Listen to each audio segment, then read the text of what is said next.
Dừng lại ngay, tôi sẽ bắn. Thả tôi ra. Coi chừng, tôi cảnh cáo. Không, tôi không sợ. Trật tự. Buông ra, coi chừng điện giật. Cút ngay, tôi sẽ chống cự. Tránh đàng hoàng. The crackle of the taser ripped through the heavy silence of the courtroom, followed by the sickening thud of a body slamming into the floor. Officer Rebecca Sloan stood over the man she had just assaulted, a cruel smirk of satisfaction twisting her features. She had assumed he was just another lowlife who didn't belong in the front row. She had believed herself untouchable. But as the man in the frayed hoodie slowly raised his head, wiping the blood from his split lip, the courtroom doors burst open. A team of federal marshals stormed inside, weapons drawn, not at him, but at her. In that horrifying instant, Rebecca realized she hadn't merely attacked a defendant. She had assaulted the most powerful man in the state, and he was not seeking mercy, he was demanding a reckoning. The air conditioning in the fictional Crowley County Municipal Court hadn't worked in years, or at least that's how it felt to everyone trapped inside. The air hung thick and oppressive, carrying the sour scent of stale coffee, floor wax, and the nervous perspiration of 50 people waiting for their cases to be called. It was a miserable morning in the height of summer. Tension filled the room like a living thing, and Officer Rebecca Sloan adjusted her heavy utility belt, wincing as the leather bit into her hip. She had served as a bailiff in this court for years, and in her mind she controlled it completely. She decided who sat where, who was allowed to speak, and who would be removed. She wasn't merely security, she was the gatekeeper, and Rebecca had no patience for those who failed to respect the gate. She scanned the room with her usual disdain. It was the typical crowd for arraignment day. Traffic violators, petty thieves, weary public defenders checking their watches, and anxious families gripping rosary beads. Then the heavy oak doors at the back swung open. A man entered. He was tall and broad-shouldered, his frame seeming to fill the doorway. But it wasn't his size that drew Rebecca's attention. It was his clothing. He wore a faded charcoal gray hoodie with a small tear near the pocket, loose jeans stained with soil, and muddy work boots. He looked as though he had come straight from a construction site or landscaping job. He paused, removing a pair of dark sunglasses to reveal sharp, observant eyes that swept the room. He showed no nervousness. He didn't stare at the floor like most defendants. He appeared calm, too calm. Rebecca narrowed her eyes. She despised hoodies in her courtroom. The man walked down the center aisle, his boots thudding heavily on the linoleum. Most people dressed like him headed straight for the back benches trying to disappear, but this man didn't stop. He walked past the gallery, past the bar, and sat directly in the first row of the reserve section. The cushioned bench reserved for visiting attorneys and high-ranking law enforcement. Rebecca felt a vein throb in her neck. The sheer audacity. She didn't hesitate. She marched down the aisle, her hand resting on her baton. The courtroom chatter faded as the regulars noticed Rebecca on the warpath. She stopped directly in front of the man, casting a shadow over him. "You!" she barked, her voice echoing off the cheap wood paneling. "Get up!" The man looked up slowly. He didn't flinch. He simply met her gaze with a steady, unreadable expression. "Excuse me?" His voice was deep, resonant, and surprisingly articulate. "You heard me," Rebecca snapped, pointing a manicured finger toward the back of the room. "This row is for officers of the court and attorneys. Defendants sit in the back. Move it." The man didn't move. He leaned back slightly, crossing his arms over his chest. "I'm not a defendant, officer. I'm here to observe the proceedings." "Observe from the back," Rebecca hissed, leaning in closer. She wanted to intimidate him. It usually worked. "I don't know who you think you are walking in here dressed like a vagrant, but we have rules. This is your one warning. There are plenty of empty seats back there." The man said calmly, gesturing to the vacant bench beside him.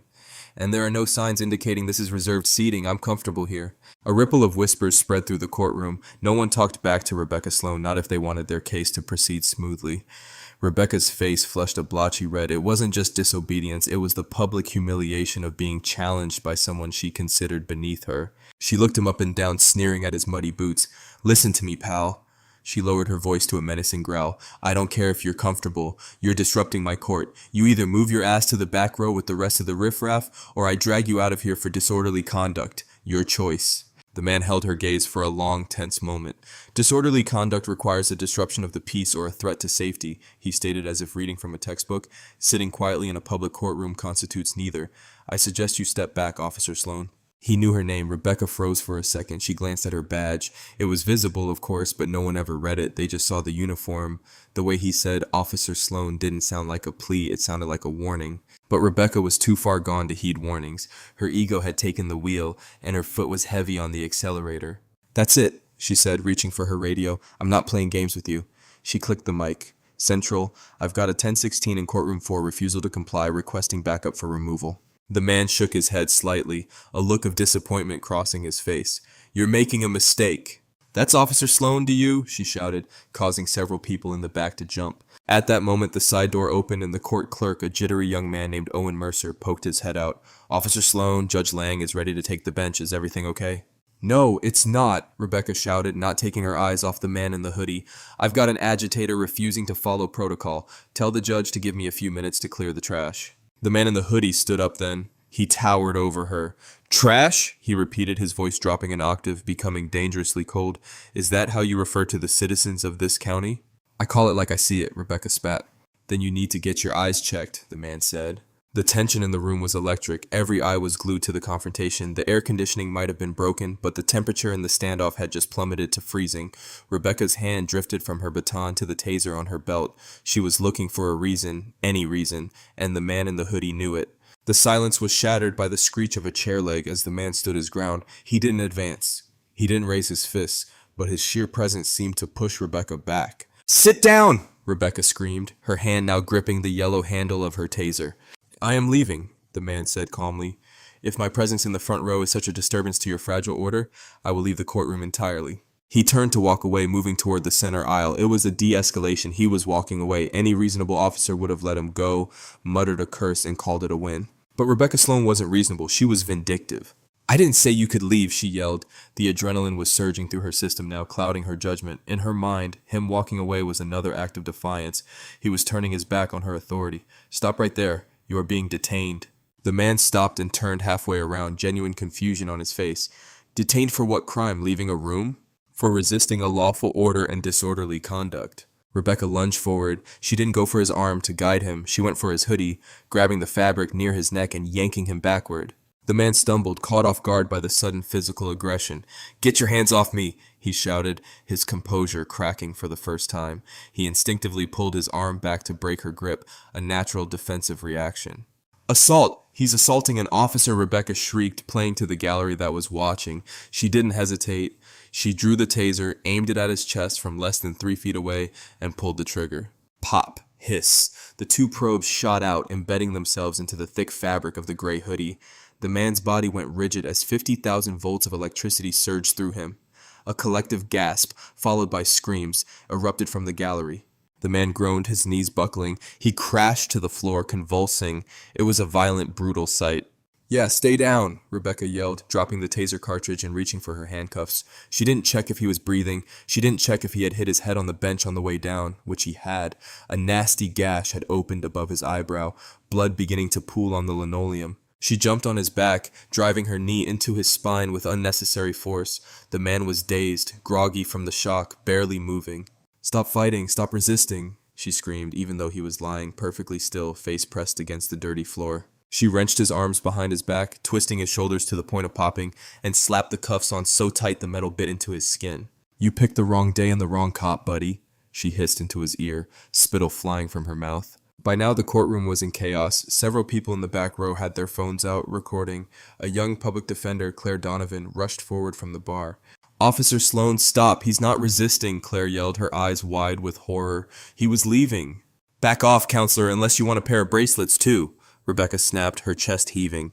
She hauled the man up by the handcuffs, forcing him to his feet. He swayed, blood trickling down his face, dripping onto the Crowley County logo on his hoodie. The man's eyes were groggy, but as they focused on Rebecca, the fire in them hadn't gone out. It had turned into something else, something terrifyingly final. "You," he rasped, his voice rough. "You have just made the last mistake of your career." "Shut up." Rebecca shoved him toward the holding cell door adjacent to the jury box. "Tell it to the judge." Just then, Judge Everett Lang finally entered. He was an older man, weary and indifferent, clutching a styrofoam cup of coffee. He looked at the blood on the floor, the man in cuffs, and the flushed bailiff. "Rebecca, what in God's name is going on?" Lang sighed, more annoyed by the delay than the violence. "We had a situation, Your Honor," Rebecca said, straightening her uniform, assuming the posture of the hero. "This individual entered the restricted area, refused lawful commands to vacate, became belligerent, and then physically assaulted me when I attempted to escort him out.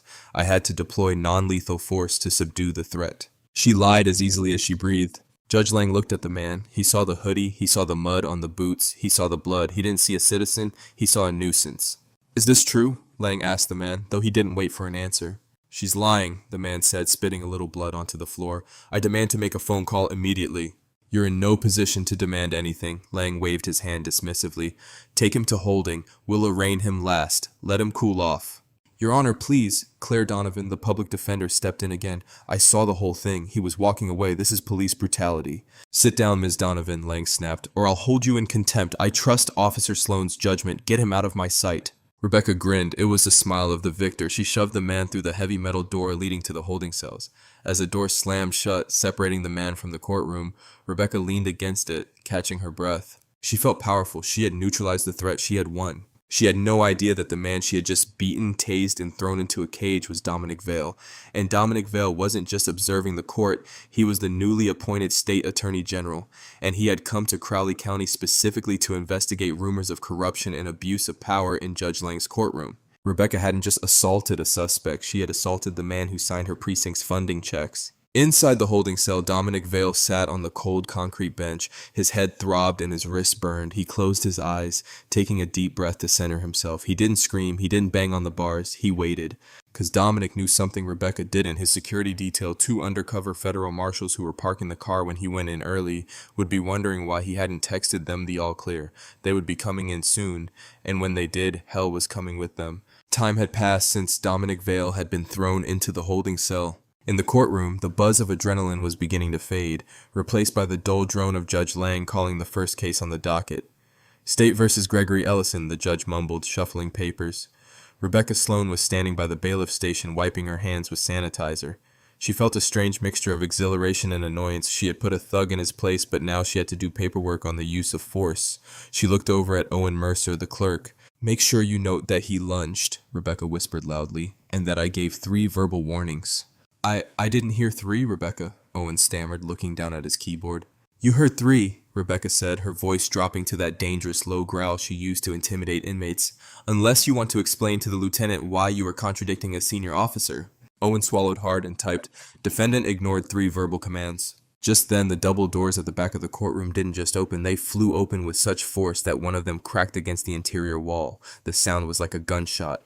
Heads whipped around. Judge Lang looked up, his glasses sliding down his nose. What is the meaning of, 2 men strode in. They were not local police. They moved with a terrifying predatory grace that screamed federal authority. They wore sharp navy blue suits that cost more than Rebecca made in a month. They had earpieces coiling down their necks, and their hands rested near their waistbands. The man on the left was built like a tank, with a shaved head and a scar running through his eyebrow. This was Agent Malcolm Reese. The man on the right was leaner, with wire-rimmed glasses and a look of absolute cold calculation. That was Agent Simon Drayton. They didn't look at the judge. They didn't look at the gallery. Their eyes locked onto Rebecca Sloane. Who is the bailiff in charge? Reese barked. His voice wasn't loud, but it carried to every corner of the room. Rebecca stepped forward, puffing out her chest. She was used to being the biggest dog in the yard. She didn't realize wolves had just entered the building. I am, Officer Sloane, and you can't just barge in here while court is in session. Where is he? Reese cut her off, closing the distance between them in 3 long strides. Where is who? Rebecca scoffed, resting her hand on her belt near her taser. You need to lower your tone, sir, or... Reese moved so fast Rebecca didn't even process it. One moment he was a few feet away, the next he was in her face. His badge flashed so close to her nose she went cross-eyed. State Bureau of Investigation, Dignitary Protection Unit, the Attorney General, Reese said, his voice trembling with suppressed rage. We lost contact with his wire a short time ago. His GPS puts him exactly in this room. Where is Dominic Vale? Rebecca blinked. Her brain was misfiring. Attorney General, I don't know who you're talking about. We only have local riffraff in here today, just some vagrant in a hoodie who decided to fight a cop. The color drained from Agent Drayton's face. He looked at Reese. The hoodie? Charcoal gray? Rebecca felt a cold prickle of fear start at the base of her spine. Yeah, gray hoodie, dirty boots. He attacked me, so I neutralized him. The silence that followed lasted only a second, but it felt like an eternity. It was the silence of a bomb counting down to 0. You neutralized him? Drayton repeated, his voice barely a whisper. I tased him, Rebecca said, her confidence wavering. He's in the holding cell. Oh my God, Drayton muttered. He tapped his earpiece. Control, we have a code red. I repeat, code red. The principal has been assaulted by local law enforcement. Get medics to the Crowley County Courthouse now. Reese didn't bother with the radio. He drew his weapon, a sleek Glock 19, and pointed it directly at the floor, but his posture screamed combat ready. Open that cell now. Judge Lang slammed his gavel. Now see here. You cannot come into my courtroom and brandish weapons. I will have you arrested. Reese spun on his heel to face the bench. Judge, shut your mouth. The man in that cell is the State Attorney General Dominic Vale. He is the highest ranking law enforcement official in the state. And if he is seriously injured, I will personally arrest everyone in this room for conspiracy against the state official. Sit down and shut up. Lang's jaw dropped. The gavel fell from his hand, clattering onto the desk. Rebecca stood frozen. The world was tilting on its axis. Attorney General, the guy in the hoodie? No, that was impossible. He looked like a nobody. I said, open the door, Reese screamed, shoving Rebecca toward the holding cell. Her hands shook violently as she fumbled for her keys. She couldn't get the key into the lock. The metal jingled against the plate, a sound of pure panic. Move! Reese shoved her aside, took the keys, and jammed the master key into the lock. He threw the heavy door open.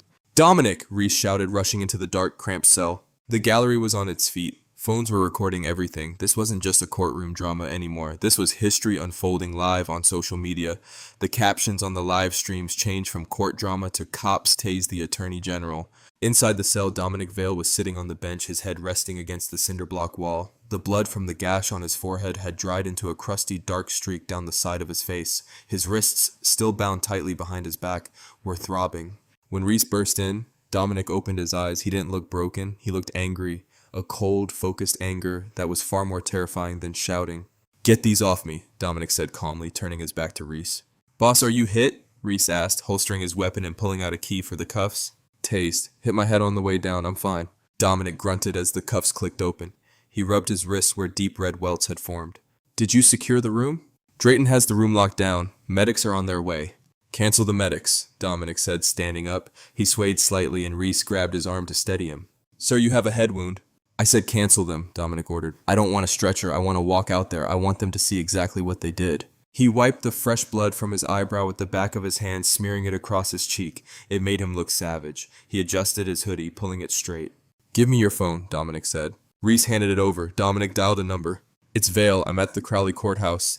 Activate the corruption task force. I want the building surrounded. No one leaves. Not the judge, not the clerk, and definitely not the bailiff. We're doing this live. He hung up and looked at Reese. Let's go. When Dominic emerged from the holding cell, the courtroom went dead silent. He didn't look like a vagrant anymore. Despite the hoodie and the dirt, he carried himself with an aura of immense power.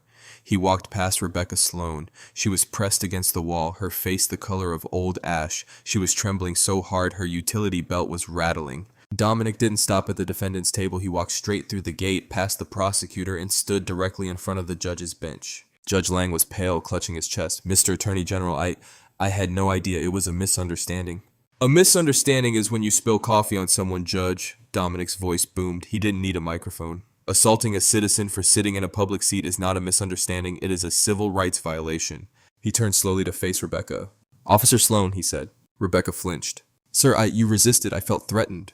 I have the audio recording from the wire I was wearing. Dominic tapped his chest. I didn't resist. I was leaving. You attacked me because I bruised your ego. You weaponized your badge because you thought I was nobody. He took a step towards her. The gallery held its breath. That is the problem with people like you, Rebecca. You think the law applies to everyone but you. You judge people by their clothes, by their skin, by their zip code. You thought a man in a hoodie couldn't possibly know his rights. You thought you could beat him, cage him, and lie about it, and no one would care. Dominic pointed to the blood on his own face. Look at this. This is what you did. But here's the twist you didn't see coming. You didn't just attack Dominic Vale, you attacked the state of Illinois. He turned to Reese. Agent Reese, please place Officer Rebecca Sloan under arrest. On what charges? Rebecca squeaked, tears finally spilling over. Aggravated assault with a deadly weapon, filing a false police report, deprivation of rights under color of law, and kidnapping. Dominic listed them off like he was reading a grocery list. And read her rights. Make sure you do it better than she did. Reese moved in. He wasn't gentle. He spun Rebecca around, grabbing her wrists. You can't do this, Rebecca screamed, looking at the judge. Judge Lang, do something. I was following your protocols. Don't bring me into this, Lang shouted, trying to distance himself. Dominic pivoted back to the judge. Oh, you're in this, Everett. Deep in it. My office has been receiving complaints about this courtroom for months. Excessive bail, racial profiling, forced plea deals. I came here today to see if it was true. You sat there and watched her tase a man for walking away. You sanctioned it. Dominic leaned his hands on the judge's bench, staining the polished wood with a smear of blood from his hand. I'm filing a motion with the Judicial Oversight Board this afternoon. By tomorrow, your gavel will be a paperweight. You're suspended pending an investigation. The courtroom erupted. The people in the back, the poor, the tired, the ones who had been bullied by Rebecca and Lang for years, started cheering. It wasn't polite clapping. It was a roar of vindication. Order! Order! Lang yelled weakly, but he had no power left. Agent Drayton stepped forward. All rise, he commanded, his voice cutting through the noise. This court is now a crime scene. Everyone stay where you are until statements are taken. As Reese clicked the handcuffs onto Rebecca's wrists, the same cold steel she had used on so many others, she looked at Dominic one last time.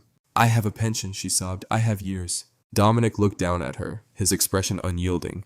You should have thought about that before you pulled the trigger. Reese began to march her out, the same walk of shame she had forced hundreds of people to take, but as they reached the aisle, the double doors opened again. This time, it wasn't federal agents, it was the press. The local news vans had arrived, alerted by the police scanner chatter about an officer down and the attorney general involved. Cameras flashed blindingly bright. Rebecca Sloan, the tyrant of Crowley County, was dragged out into the harsh light of day, weeping in cuffs, while Dominic Vale stood in the center of the room, bleeding, battered, but undeniably the victor. But the nightmare for Rebecca wasn't over. The legal system she had abused was about to grind her into dust, and Dominic had one more surprise waiting for her. The route to the county jail was one Rebecca Sloan had driven hundreds of times in her patrol car. She knew every pothole, every turn, but today she wasn't driving. She was in the back of a federal unmarked SUV, separated from the agents by a thick polycarbonate divider. Her wrists were cuffed behind her back, the metal biting into her skin every time the car hit a bump. She tried to lean forward. Hey, can you loosen these? She yelled at the glass partition.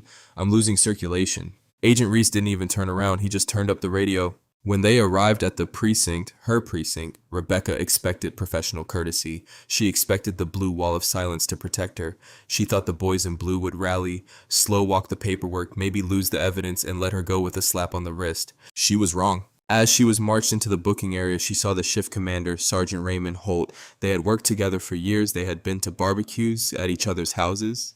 Raymond! Rebecca cried out, struggling against Reese's grip. Raymond, tell these feds to back off. You know me. This is insane. Holt looked up from his desk. His face was pale. Standing next to him was a tall, severe-looking woman, the assistant U.S. attorney who had just arrived on site. Holt didn't smile. He didn't offer help. He looked at Rebecca with a mixture of pity and fear, then looked away.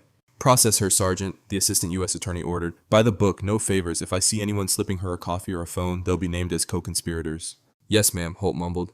Raymond! Rebecca screamed as Reese pushed her toward the intake desk. You're going to let them do this to me? For what? For some guy in a hoodie? That guy is the Attorney General, Rebecca, Holt hissed, finally looking her in the eye. And you didn't just tase him, you triggered a federal audit of the entire department. They're seizing the logbooks. They're checking the body cams from the last few years. You just sank the whole ship. Rebecca went cold. It wasn't just about her anymore. She had become a radioactive isotope. Her colleagues weren't looking at her with sympathy. They were looking at her with hatred. She was the reason their pensions were now at risk. The indignity of the booking process was systematic and brutal. Rebecca had forced thousands of people to go through this, laughing as they cried or complained. Now it was her turn. Shoes off, the intake officer, a rookie she had bullied just last week, said flatly. You can't be serious, Rebecca snapped. Shoes off. She kicked off her boots. Rings, watch, belt. She stripped them off, slamming them into the plastic bin. Turn around, hands on the wall. I'm not getting patted down by a rookie. Do it or we add a non-compliance charge, Reese warned from the corner. Rebecca complied. She felt the rookie's hands patting her down, checking for contraband. It was invasive. It was humiliating. It was exactly what she had done to grandmothers and teenagers alike without a second thought. Then came the mugshot. She stood against the gray height chart. The camera flashed. That image, her face red, mascara running, hair disheveled, would soon be splashed across the front page of every newspaper in the state. As she was being led to a holding cell, the doors to the station opened. Dominic Vale walked in. He had been treated by the paramedics on the scene. A white butterfly bandage was taped over his eyebrow and his lip was swollen, but he had changed out of the dirty hoodie. He was now wearing a suit brought to him by his team. He looked every inch the powerful prosecutor he was. The station went silent. Cops stood at attention. Dominic walked slowly toward the holding area. He stopped in front of Rebecca. She looked small now, stripped of her belt, her badge, and her weapon. You wanted to know who I was? Dominic said quietly. Now you know. I didn't know it was you, Rebecca stammered, her voice trembling. If I had known. That, Dominic interrupted, his voice sharp as a razor, is exactly the problem. If you knew I was powerful, you would have treated me with respect. Because you thought I was weak, you treated me like an animal. Justice isn't about who you are, Officer Sloan. It's about what you did. He turned to Agent Drayton. I want her locker searched now. You can't do that, Rebecca shrieked. I have rights. You need a warrant. I am the Attorney General, Dominic said coldly, and this is an active crime scene investigation regarding the assault of a federal officer. We have probable cause. Reese and Drayton took a crowbar to Rebecca's locker in the squad room. The metal screeched as the door popped open. Inside they found the usual gear, spare uniform, hairspray, a gym bag. But on the top shelf, hidden behind a stack of manuals, was a small locked metal box. "Open it," Dominic ordered. They busted the lock. Inside wasn't evidence of the assault on Dominic. It was worse. Inside were bundles of cash held together by rubber bands, 20s, 50s, hundreds, and along with the cash, there were pieces of jewelry, cheap gold chains, watches, wedding rings. Holt gasped. "What is that?" "It's a trophy box," Dominic said, picking up a gold watch. He turned it over. It was engraved, "To David, love, Mom." "These are items she confiscated from defendants and never logged into evidence. She's been robbing the people she arrests." "Grand larceny," Dominic added to the list. "Corruption, tampering with evidence." He looked at Rebecca, whose eyes were wide with terror. "You're not looking at probation, Rebecca. You're looking at years." In the days that followed, the Crowley County incident, as the media dubbed it, had become a national firestorm. The video of the tasing, leaked by a spectator in the courtroom, had amassed over 50 million views. The image of the peaceful man in the hoodie being electrocuted by the screaming officer became a symbol of police overreach. But the real drama was happening behind closed doors. Dominic Vale had recused himself from the actual prosecution to avoid a conflict of interest, handing the case to a special prosecutor from Chicago, a shark named Julian Shaw. But everyone knew Dominic was the architect of the strategy. Rebecca Sloan was sitting in a conference room with her court-appointed lawyer. The police union had refused to pay for her defense, citing gross misconduct outside the scope of duty. She was on her own. "They're offering a deal," her lawyer, a tired man named Leonard Baxter, said, sliding a piece of paper across the table. "Plead guilty to assault and civil rights violations. They dropped the larceny charges. You'll serve several years." "Years?" Rebecca slammed her hand on the table. "I'm a cop. I can't go to prison. They'll kill me in there." "You were a cop," Baxter corrected her. "Now you're a defendant. And Rebecca, the evidence is overwhelming. The video, the cash in your locker, the testimony." "Testimony from who?" Rebecca sneered. "My guys won't talk. They know better." Baxter sighed. He pulled out a deposition transcript. "You haven't been watching the news, have you?" "What is this?" "It's Judge Everett Lang's deposition." Rebecca froze. "The judge? He's on my side. I was following his rules." "Judge Lang," Baxter read from the file, "has accepted an immunity deal in exchange for keeping his pension and avoiding jail time for his own corruption charges. He has agreed to testify against you. He claims that you were a rogue agent who frequently used excessive force without his knowledge and that he was terrified of you." "That liar!" Rebecca screamed, throwing the file against the wall. "He told me to clear the court. He nodded at me. He watched me do it for years and laughed."